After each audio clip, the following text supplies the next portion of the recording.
Shalom Bapak Ibu dan saudara-saudari yang terkasih dalam Tuhan Yesus Kristus.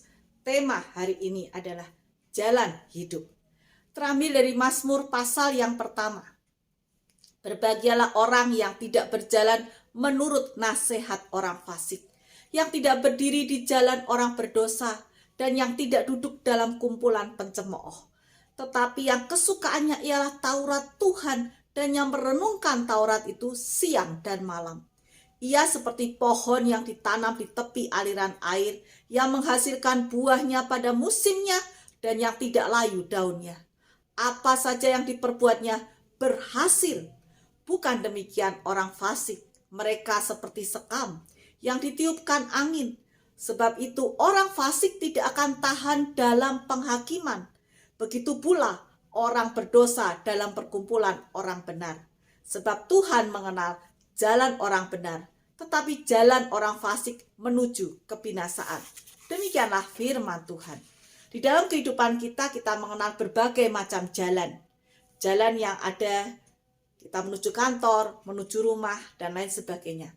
Tapi pada pagi hari ini kita juga belajar akan sebuah jalan yang memiliki makna lebih, yaitu jalan hidup.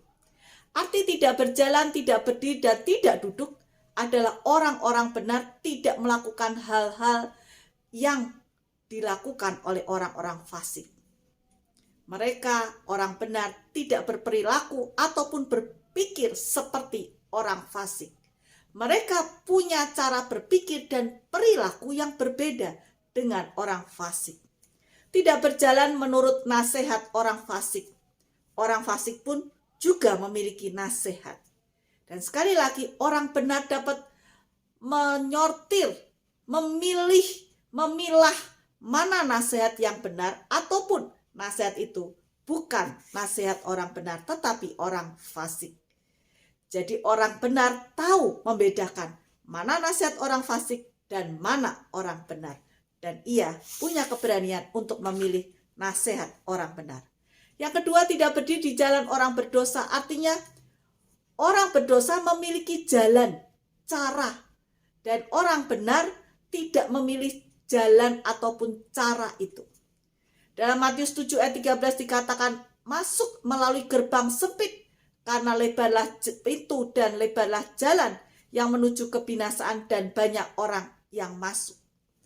Orang benar punya keyakinan kalau jalan yang diambil adalah jalan sesuai dengan kehendak Tuhan, sekalipun jalan itu sempit, sekalipun ia harus menempuhnya sendiri. Tetapi dia punya pertimbangan, yaitu firman Tuhan ketika dia memilih jalan itu. Tidak duduk di dalam kursi pencemooh. Artinya apa? Orang benar tidak akan duduk bersama-sama dengan orang pencemooh dan lama-lama dia akan melakukan hal yang sama. Martin Luther berkata, dia tidak bisa hidup tanpa firman Tuhan ketika dia di surga, tetapi dia bisa hidup dengan cukup baik di neraka dengan firman Tuhan. Martin Luther sangat memegang bahwa dia butuh firman Tuhan. Orang benar merenungkan firman Tuhan. Dia tidak hanya mendengarkan dan kemudian melupakan, tetapi orang benar memikirkannya, merenungkannya, dikatakan siang dan malam. Bukan berarti hanya 2 kali, tetapi melingkupi sepanjang waktu. Digambarkan orang benar itu seperti pohon di tepi aliran air. Pohon ini ditanam dengan dekat sumber air yang terus-menerus ia tidak pernah layu. Dia mendapatkan apa yang dibutuhkannya. Apa artinya orang benar digambarkan sebagai sesosok yang kuat, stabil. Dan kehidupan orang benar sekali lagi digambarkan berakar bahkan berbuah.